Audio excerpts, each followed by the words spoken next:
tangannya diangkat semua, angkat doanya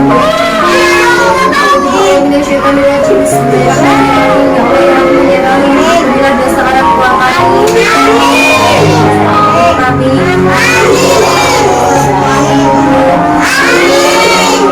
Semuanya. Jangan mendekati mereka kepada kami semua yang dalam yang melimpah. Kami semuanya kesehatan jasmani dan rohani. Amin. Kepada kami semua yang kebaikan, sukses di dunia dan di akhirat.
Doa sesudah wudu.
Kelas Pinter Mas Azim. Nah, di kelas itu ada siapa saja?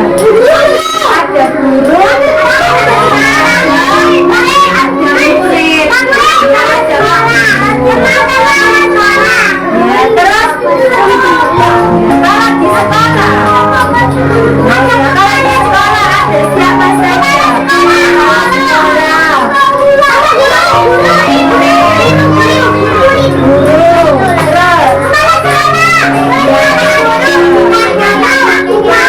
Oh iya, ke sekolah guru. Terus berikutnya di kelas ini apa saja? Bermain apa mainan? Alia, main itu namanya apa? Alat untuk mengerjakan ya.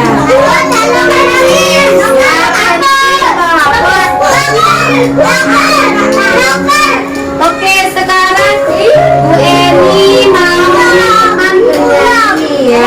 Sikap anak soleh. Nah, nanti kertasnya buka. Kita nyanyi di sini senang, di sana senang. Kalau nanti Bu Eni stop. Ini kertasnya jangan dikasihkan lagi ke temenmu. Berarti berhenti di kamu. Terus menjawab pertanyaannya Bu Eni. Bisa? Sikap anak soleh. Ya, kita mulai ya. Oke, kita temunya ya.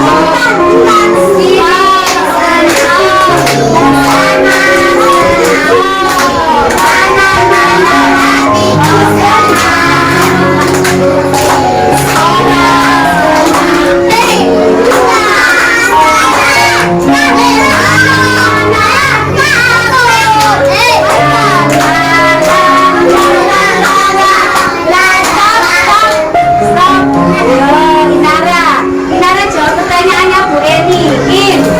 Nah, siapa yang memimpin di sekolahan? Namanya siapa? Yang di kantor. Bu Numi itu apa? Jadi apa Bu Numi? Kepala sekolah. Betul. Sini Mbak Inara dapat bintang dari Bu Eni.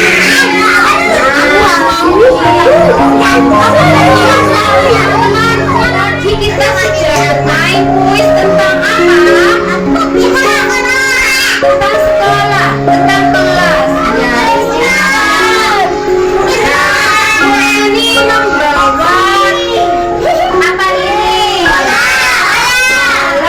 Bolanya ada hurufnya. Lihat. Ya, sebentar. Acik ikut tadi. Ya.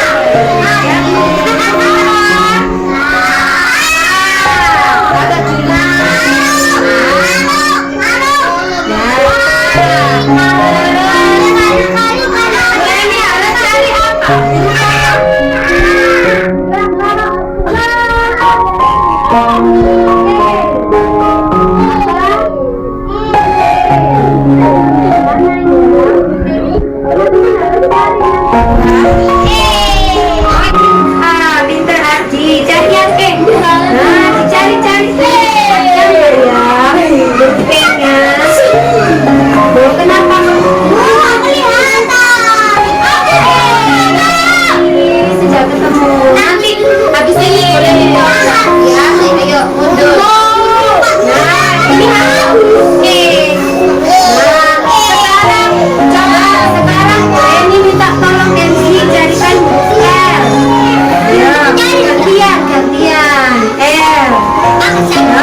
jatuh.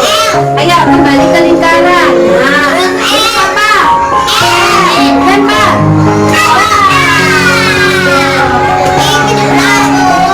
Lempar dulu. Sekarang kita yang mencoba.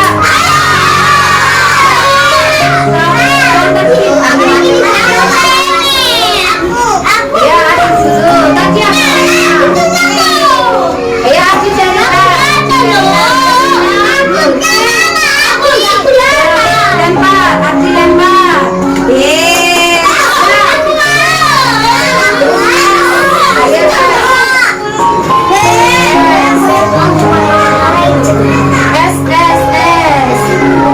Nah, ayo lempar. Coba lagi, berdiri. Maka diambil. Ya, coba lagi. Ya, bisa seperti itu. Kalau sudah, ini kamu pulang lagi di sini kan? Ya, oke? Lalu yang kedua. Oh, dia nanti satu-satu. Nah, yang kedua, Bu Eni punya kartu. Kemudian dia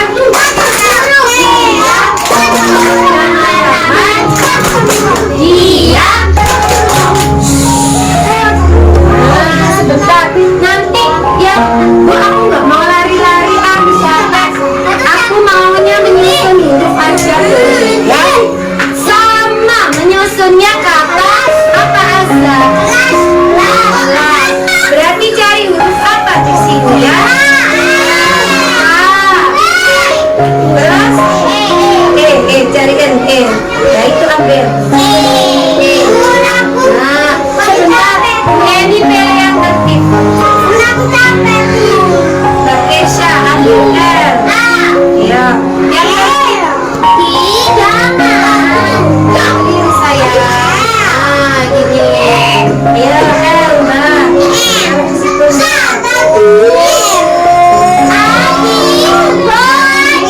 Aji kalau mau ikut yang baik. Ya, yang baik. Oke, sekarang restu. Ya, taruh di situ. Naura, cari S. Ya, cari S. Jangan dulu, aja nggak mundur.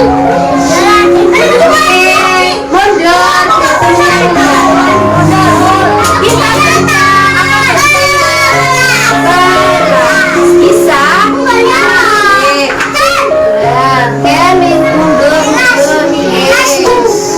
Yang ketiga.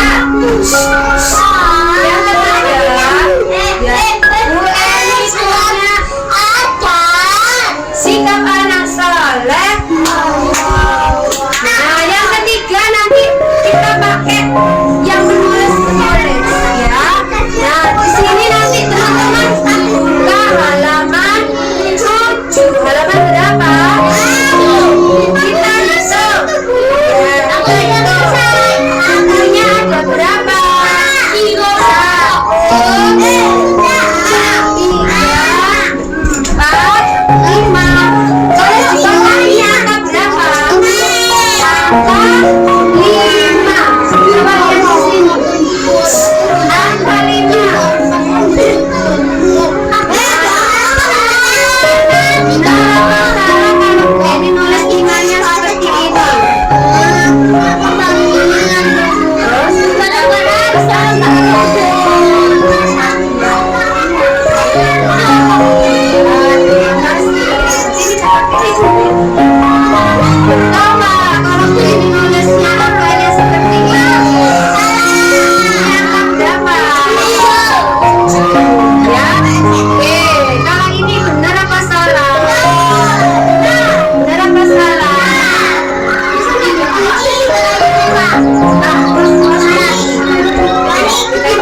Ya sebentar. Adi dulu, Adi. Mana? Berarti tidak empat. Ada Arifah.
Nggak usah. Buang dari kamu jadi tarik nafas, buang dari mulut. Silakan duduk yang baik, duduknya yang tenang, duduknya yang tenang. Tarik nafas,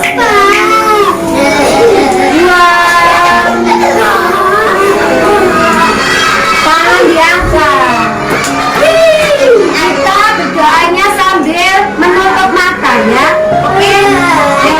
Tangan diangkat. Bismillahirrahmanirrahim.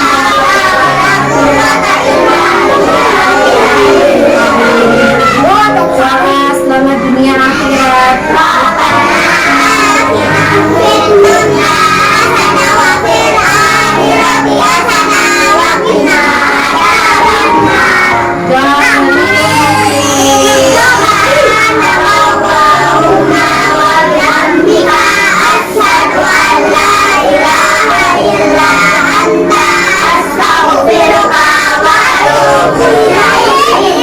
Sekarang bukanya dibuka pelan-pelan. Kakak silakan ambil tas dulu yang tertib. Mas Alfa silakan ambil tas. Oke, dulu besarnya. Nah, dari kita.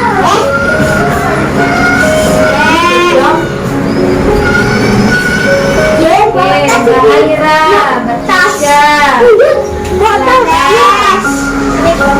salam.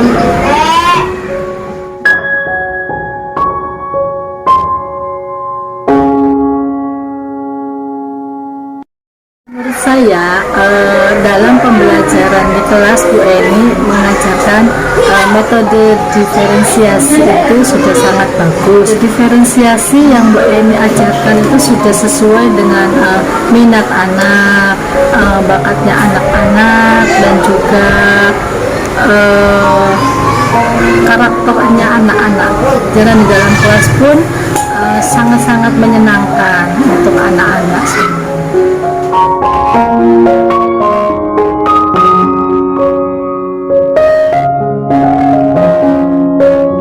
Assalamualaikum Alifah.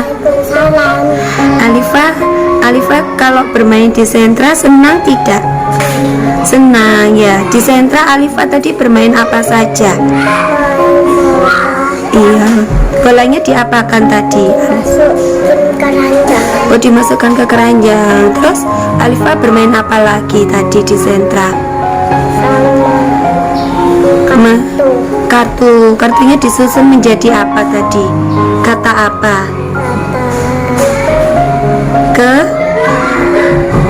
Kelas ya, menjadi kata kelas ya. Terus habis itu Alifah bermain apa lagi? Berhitung? Gambar. Iya, gambar apa Alifah? Yang ada di mana? Kelas. Benda yang ada di kelas. Alifah senang bermain di sentra persiapan. Senang. Terima kasih ya Alifah.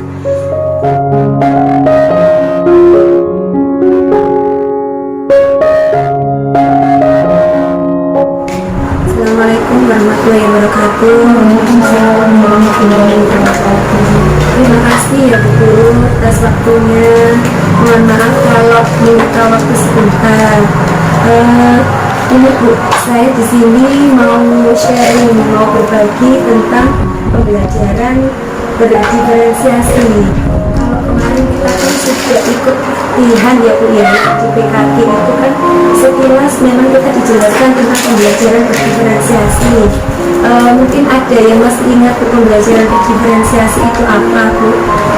Barangkali ketika kemarin kita mendapatkan pelatihan itu, mungkin ini apapun ini pembelajaran berdiferensiasi, atau yang diingat aja lah Bu, yang sekilas itu. Yang anak sudah kita lakukan sebetulnya sehari-hari. Memberikan apa kepada anak pembelajaran anak itu melakukan gitu loh, mereka sesuai keinginan anak ya Bu. Jadi pembelajaran diferensiasi itu intinya itu pembelajaran yang disesuaikan dengan kebutuhan belajar anak. Karena kan anak kan setiap anak itu kan punya gaya belajar yang berbeda. Ada yang kinestetik, audio, atau juga ada yang audiovisual. Intinya itu disesuaikan dengan kebutuhan belajar anak. Ya, kebutuhan belajar anak. Konten itu yang berisi dengan isinya ya Bu, diferensiasi konten. Jadi berbeda-beda kontennya itu yang diajarkan ke anak itu isinya itu berbeda-beda. Terus diferensiasi proses itu caranya anak itu untuk membahas pembelajaran itu yang berbeda-beda. Terus yang ketiga yaitu diferensiasi produk itu nanti itu hasil belajarnya anak itu yang berbeda-beda. Jadi pada intinya pembelajaran diferensiasi itu yang kita tekankan itu ada 3 tadi ya, konten, proses, produk. Itu sebetulnya kita itu sudah melakukan setiap hari, cuma mungkin kita itu masih belum menyadari kalau itu masuk ke diferensiasi yang mana gitu. Mungkin biasanya kita lakukan yang diferensiasi yang produk ya Bu ya, kan setiap anak kan menghasilkan karya yang berbeda-beda gitu. Nah di sini itu diferensiasi konten. Jadi sebelum kita melakukan diferensiasi konten, Bu itu melakukan seperti observasi awal yang kemarin katanya Bu Izu ada asesmen awal ya, ada asesmen awal di situ. Kenapa di situ ada asesmen awal? Karena guru itu kan ingin mengetahui kesiapan belajar anaknya itu seperti apa. Misalkan kita mau mengajarkan tentang angka, berapa persen sih anak itu yang sudah paham angka dan berapa persen yang belum. Nah di situ yang kemarin kaitannya dengan asesmen awal. Untuk jangka waktunya itu mungkin bisa kita sepakati bersama-sama. Misalkan jangka waktunya 1 minggu untuk asesmen awal, karena kita kan sentra ya Bu ya, jadi kan muter ya, berputar. Jadi kita juga harus ada kesepakatan dengan rekan sejawat yang lainnya. Kalau di sini jadi kesiapan belajar murid atau readiness itu di mana siswa berada dalam hal-hal pemahaman atau keterampilan. Kemudian yang mendiferensiasi pembelajaran berdasarkan tingkat kesiapan belajar murid mengharuskan guru untuk menilai pengetahuan awal. Jadi ini tuh di asesmen awal itu ya Bu ya. Ini kalau berdasarkan dari Tom Wilson. Kemudian untuk kesiapan belajar itu juga bisa kita tahu itu apa sih yang mau kita lihat itu. Bersifat yang mendasarkan dimulai, kalau kemarin katanya bisa harus dimulai dari yang mudah ke yang sulit gitu. Tapi kalau di sini mungkin ada bermacam-macam ya Bu. Jadi bisa kita lihat dari dimulai dari hal yang mendasar baru ke hal yang lebih kompleks. Kemudian juga bisa dimulai dari yang konkret ke yang abstrak. Jadi kita mau tahu kesiapan itu ada banyak modelnya. Kita mulai model yang mana gitu. Kalau Bu Isul kemarin kan hanya dari yang mudah ke yang sulit. Kalau di sini itu ada ini equalizer itu bisa bermacam-macam. Jadi dimulai dari yang sederhana ke yang kompleks, ke yang bertekstur, ke yang tidak bertekstur. Nanti kita aplikasikan ke pembelajaran kita. Kita mau ambil yang mana yang mau kita nilaikan, kita asesmenkan. Kemudian ini mengetahui kebutuhan belajar murid berdasarkan minatnya. Nah ini bisa juga di asesmen awal juga dari minatnya. Misalkan ini koneksi. Jadi kita mungkin kalau di TK kita mengetahui minat anak dari observasi ya Bu ya, dari observasi atau dari hasil kita tanya jawab. Nah Nih, jadi misalkan ini Bu ya, kita ketika tanya jawab, oh ternyata anak-anak itu minatnya itu dia ingin belajar tentang apa, misalkan tentang binatang. Oh minatnya itu ternyata tentang ini. Jadi kan kita banyak ya Bu ya. Di awal itu kita tahu, oh ternyata anak itu minatnya itu seperti ini. Kemudian nanti kita koneksikan ke pembelajaran kita koneksikan. Kemudian juga di sini guru juga mencocokkan minat anak itu seperti apa dan target pembelajaran kita itu seperti apa, kita cocokkan lagi, kita mixkan. Nah, dari minat-minat itu tadi bisa membuat menjadikan kita itu jembatan untuk kita seperti tadi itu loh ya, mengkoneksikan tadi loh, menghubungkan gitu. Kemudian juga kita juga bisa melalui minat-minat anak itu tadi kita menjadikan motivasi ke anaknya supaya minat anak itu tadi tersalurkan. Kemudian juga ini Bu, ke profil belajar murid. Apa sih itu profil belajar murid? Mungkin kalau profil belajar murid itu lebih luas ya Bu ya. Bisa kita lihat dari lingkungan dia. Kemudian budayanya anak-anak itu seperti apa di rumah itu. Kemudian gaya belajar anak yang tadi kinestetik dan sebagainya. Kemudian juga multi intelligence. Karena anak itu kan tidak semuanya tujuh-tujuhnya dia bisa kan? Pasti dia ada itu yang dominan, satu dua yang dominan ke anak itu tadi. iya pasti kan ada, entah dia itu di bahasanya, di kognitifnya. Nah caranya orang tua itu untuk menyadari, oh berarti anakku itu di sini mungkin di kognitif, di berhitungnya bisa menonjol, tapi juga ada anak itu yang bahasanya, ceritanya itu bagus sekali, tapi ternyata berhitungnya, kognitifnya tidak seperti itu. Nah itu mungkin juga bisa dijadikan pertimbangan guru untuk mau memilih ketika kita membuat RPPH itu mau memilih misalkan hari ini itu diferensiasi apa yang mau ditonjolkan. Kalau yang ini itu berkaitan dengan diferensiasi konten, jadi lebih ke pembelajaran kita ya, ke pembelajaran kita itu mau kita desain seperti apa gitu.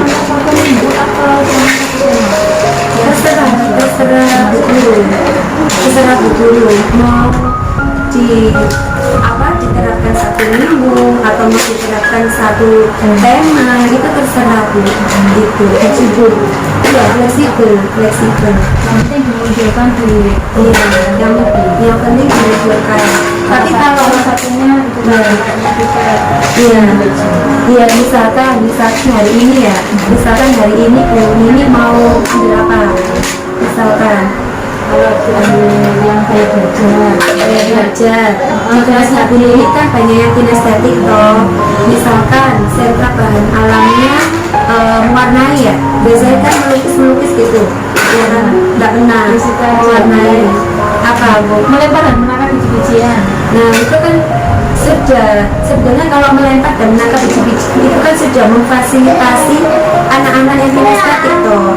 Mungkin kalau ini fokusnya aku minggu ini tak fokus ke gaya belajar anak kinestetik, berarti nanti munculkan kegiatan yang lebih banyak ke fisik motor. Tapi nggak apa-apa bu, misalkan kognitif ya kognitif, misalkan kognitifnya itu apa ya, yang angka ya, misal angka dihitung saja bolanya, misal bola hitung nanti paling banyak harus masuk 5 ya, dan sudah itu kan sudah kognitif, tapi itu juga motorik dan itu juga ke gaya belajar kinestetik gitu. Terus misalkan lagi densitas yang berikutnya tuh misalkan apa, kalau ini apa biasanya ya di sentra bahan alam yang sering dimunculkan yang misalkan cuma monoton bu, cuma monoton anaknya duduk tapi bunyinya mau modifikasi dengan gaya belajar anak, Biasanya ya nggak menyobek kolase.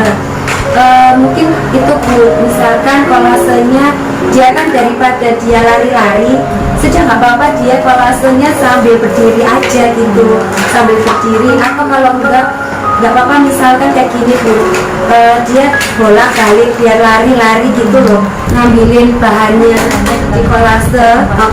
Dia kan nanti akhirnya energinya kan berkurang sendiri kan, energinya berkurang sendiri toh. Kemarin itu anak-anak itu tak ajak lipas-lipas Bu. Sebetulnya itu ya kalau di kelas saya sih ada yang kinestetik campur kan, baik yang nggak terlalu dominan kinestetik juga sih, tapi campur kan. Akhirnya anak-anak tak suruh lipas-lipas, saya kipas-kipas, tak buat bola-bola kertas, terus tak lipas-lipas biar energinya saya tersalurkan kan, biar dia nggak keluar-keluar ke sana sini gitu kan. Terus saya juga sekarang itu akhirnya itu mendiferensiasi dari kecepatan anak toh Bu. Kadang kan kalau seperti anak-anak yang kecepatan belajarnya itu menyelesaikan tugasnya itu cepet, akhirnya sudah Mas, kamu sekarang milih apa? Jurnal apa baca buku gitu. Jadi itu sekarang itu di akhir, di pembelajaran akhir kelas ya Bu ya, bukan di akhir sentra. Itu pasti saya itu mendominasikan literasi gitu. Jadi anak-anak itu sudah tak sediakan buku di pojok situ, dia sudah bebas memilih, silahkan membaca buku gitu Bu. Jadi ada literasi juga gitu, terus ada yang jurnal juga kan, bebas kan. Jadi semuanya itu fasilitasi gitu loh. Saya pengerjaannya cepat gitu kan. yang pengerjaannya cepat. Jadi ada Oke, kalau selama ini kan kita literasi kan belum ya, belum kan. Nah itu tak siasati di akhir gitu, terus bebas terserah. Tapi guru itu nyediain Bu di kolom, di locker itu tak sediakan buku cerita, nanti anak-anak milih sendiri gitu. Terutama untuk anak-anak yang sudah lancar ya Bu yang bacanya, mereka pasti terfasilitasi. Iya, terfasilitasi. Iya, nggak apa-apa Bu. TKB kan juga ada ya, yang dia itu sudah cepat ya selesainya. Tapi dia bacanya masih belum lancar, ya sudah. Dia paling cuma bolak-balik, taruh lagi, bolak-balik. Bagaimana mengidentifikasi kebutuhan belajar murid? Nah, kalau kita dari observasi kan, kita mengamati perilaku murid, kemudian mengidentifikasi pengetahuan itu tadi, oh berapa persen sih anak yang bisa ini, oh berapa persen yang bisa ini gitu. Terus mereview kembali, merefleksi, oh pembelajaran kita itu sudah seperti apa gitu. Terus ini kita berbicara dengan murid gitu, jadi anak-anak itu berbicara antara saya dengan anak-anak itu saya tanyakan Bu. Iya, jadi kalau misalnya kayak kemarin contoh itu saya bertanya ke mereka, anak-anak mungkin kalau kita bisanya di hari Jumat ya Bu, di hari Jumat itu kan kita santai ya, itu saya tanya ke anak-anak hari ini mau belajar apa gitu, saya tanya Bu. Jadi tak tanya mau belajar apa, oh Bu aku mau belajar Lego, oke kamu Lego. Mau belajar apa Bu, aku Tazos, oke ini berapa gitu Bu. Jadi kayak tak sistem voting gitu loh Bu. Oke berapa anak ini ya wes, kamu tadi pilihanmu ini kan, pilihanmu ini. Kalau Bu aku nggak mau, aku mau gambar, ya sudah kamu ambil krayon sama itu kertas, kamu gambar gitu. Beberapa kali Jumat itu tak tawarkan ke anak-anak, berarti Kita memberikan pembelajaran yang sesuai minat anak. Iya, sesuai minat anak. Di situ juga kita melatih, nanti itu ada hubungannya sama namanya itu student agency. Jadi kepemimpinan murid, anak-anak itu menentukan sendiri, aku mau belajar apa gitu. Aku mau belajar apa. Cuma memang kalau misalkan kita mau lebih efektif lagi belajar sesuai minat murid, tapi nggak biar ya Bu. Jadi misalkan ada pembelajarannya di situ gitu. Oh misalnya tema minggu ini kita kan rumah sakit ya, ya nggak apa-apa kamu belajar itu, tapi kamu hubungkan gitu. Tapi biasanya saya nggak bilang Bu, nggak bilang kamu buat rumah sakit, kecuali kalau misalkan itu sudah tertulis dari PPH ya Bu. Kalau itu kan bebas. Ayo hubungkan sama tema yang sudah kamu pelajari. Itu anak-anak sudah mikir sendiri gitu. Oh iya, aku kemarin itu belajar nggak suntik Bu Eni buat ini ya, sudah terserah mereka.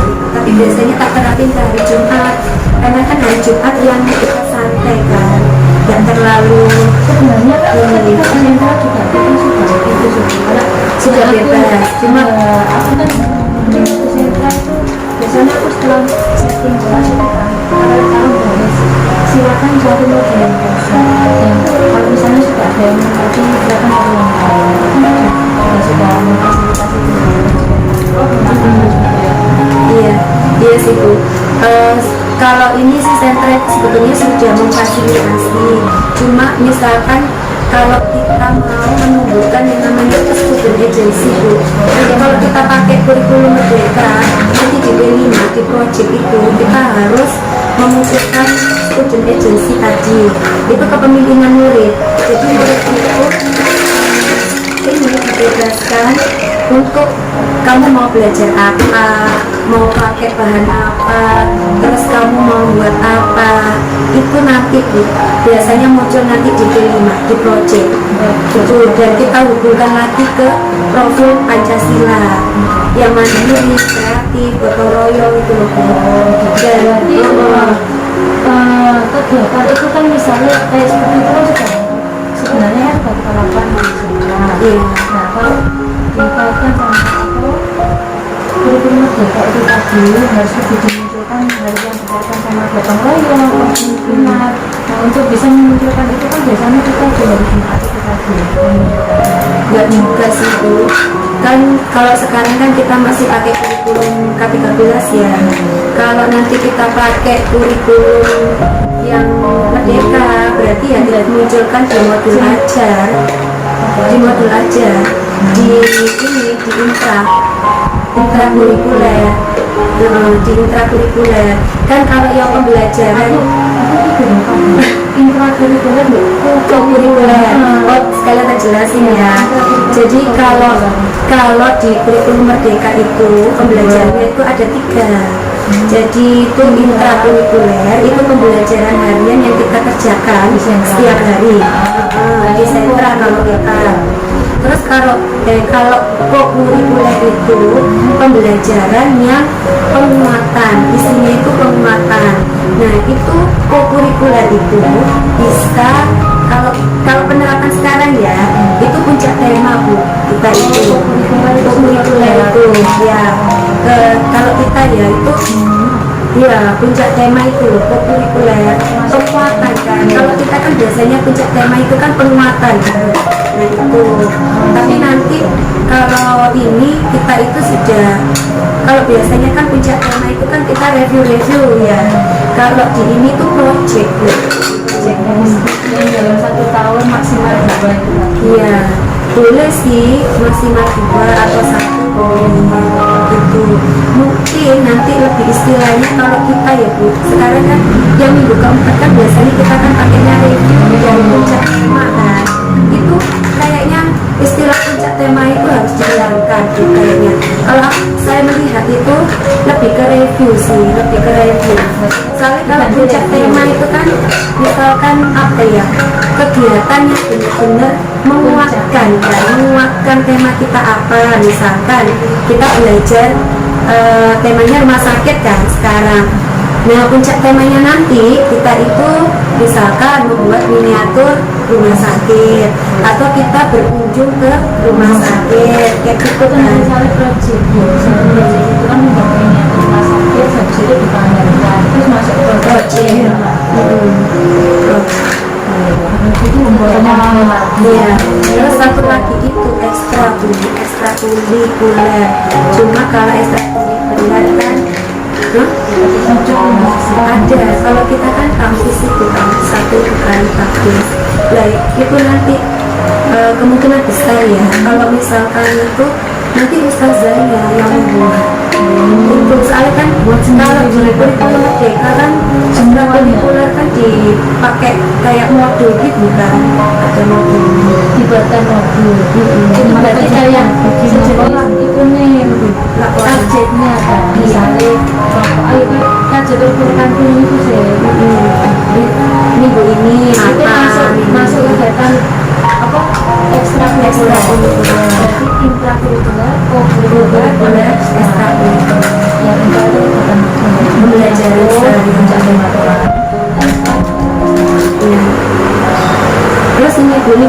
belajar yang mengundang untuk belajar.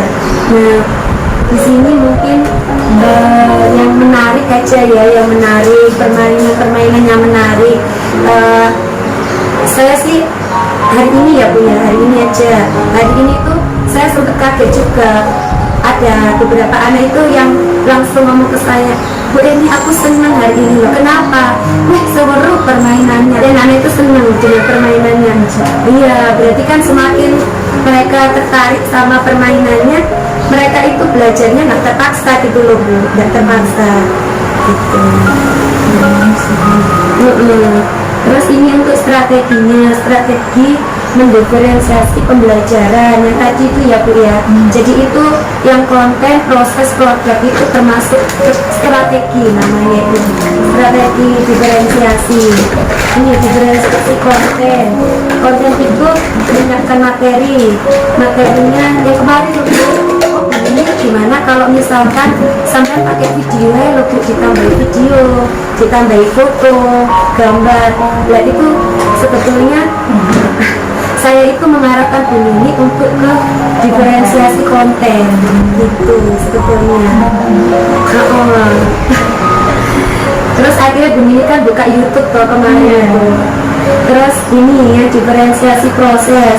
Diferensiasi proses itu yaitu prosesnya itu yang berbeda-beda untuk proses pembelajarannya. Misalkan kemarin mungkin ketika Bu Nini mengajarkan ada koreksi saya ya Bu ya, gimana kalau ada satu pembelajaran yang mungkin diselipin kelompok ya, itu kan Bu ya. Nah itu maksud saya itu saya mengarahkan Bu Nini ke diferensiasi proses. Jadi, kalau diferensi konten itu mungkin pakai media-media, bisa video, foto, gambar, benda konkret gitu. Makanya kemarin yang ininya yang variasi ya Bu gitu kan. Terus untuk yang pembelajarannya mungkin sarannya itu adalah salah satu itu yang kelompok gitu. Kalau dirancang bangun Bu, biasanya anak-anak itu sudah terbiasa Bu. Itu biasanya anak-anak itu malah tanya ke saya, Bu kenapa nggak dibuka kelompok juga individu sekarang gitu. Jadi kadang itu saya pakai individu, berpasangan, berkelompok gitu. Iya, ketika sentra. Jadi penilaiannya, kalau penilaiannya ya nggak apa-apa Bu, penilaiannya ya sudah. Misalkan berpasangan ya, Inara sama Tanita, tak masukin aja ke yang berkaitan. Misalkan kerjasama kan, kerjasama itu 2.12 ya sudah. Oh berarti anak ini mau kerjasama ini. Atau nggak apa-apa Bu, misalnya berpasangan tapi sampean nilainya tetap sendiri-sendiri.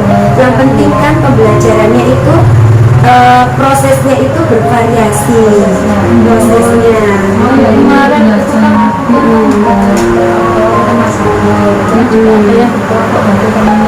Iya. hasilnya otomatis kan mereka biasanya kan kalau hasilnya kita dimasukkan misalnya hasil karya ya, misalnya tak kasih PS-nya ya dua-duanya ini PS-nya Iya gitu. kan untuk nilainya nanti seperti itu, cuma pembelajarannya yang kita bervariasi ya atau individu berpasangan itu dari gurunya saja, mau nilainya itu individu atau mau langsung semua kelompok gitu. Cuma kalau proses ini kan penekanannya ke prosesnya tadi kan, pembelajarannya mau individu, berpasangan, kelompok. Kalau ini sih penilaian berkelanjutan Bu. Jadi tadi kan sudah di asesmen awal, terus kelanjutannya itu seperti apa gitu. Jadi tidak lanjut itu seperti apa, mengasesmen anak-anak. Oh ternyata kelasku itu separuh masih belum bisa angka, misalkan kayak gitu ya Bu ya. Jadinya ya sudah, nanti minggu ke berapa itu diulang lagi penilaian berkelanjutan. Kayak contoh hari ini Bu, untuk sentra persiapan saya mengurutkan bulan-bulan, nama-nama bulan. terus ini apa, penjumlahan tapi dengan yang sempurna. Ini tujuan saya sih untuk mengetahui sampai mana sih anak-anak sudah paham apa belum. Nah ini Bu, untuk penilaian berkelanjutan itu ada 4 pertanyaan besar. Kita berharap murid itu belajar apa, kemudian bagaimana kita tahu bahwa murid itu telah belajar, keefektifan dari pembelajaran kita, kemudian respon murid yang belum paham itu seperti apa, dan respon murid yang sudah paham seperti apa. Kalian ada 2 ya Bu ya, Normatif dan sumatif. Kalau formatif itu ada penilaian yang biasanya di awal sama di kemudian, itu termasuk formatif. Kalau sumatif itu yang difokuskan di masukkan di rapor. ya, yang kemarin ya, yang ini berarti yang ini penilaian formatif itu ya Bu ya, formatif. Yang Sumatif. Kalau yang enggak, yang formatif kan yang sehari-hari kalau yang sumatif aja kan yang di rapor itu ya, yang masuk itu ya, yang asesmen apa, diagnostik itu ya, yang dibagi lagi jadi 2 itu kan, terus asesmen yang satunya lagi ya. Pasti tidak berarti bahwa guru harus dapat memenuhi kebutuhan semua individu setiap saat atau setiap waktu, namun guru diharapkan dapat menggunakan berbagi pendekatan belajar sehingga sebagian besar murid menemukan pembelajaran yang sesuai dengan kebutuhan mereka. Jadi kita ya, kalau misalkan kita memfasilitasi 22 anak dengan pembelajaran yang berbeda kan nggak mungkin ya Bu ya, nggak mungkin kan. Jadi ya itu tadi pertimbangannya, mau pakai yang strategi yang mana, yang konten, proses atau produk. Terima kasih Bu Guru atas waktunya untuk kita berbagi pada ini ya Bu, materi pembelajaran berdiferensiasi. Terima kasih.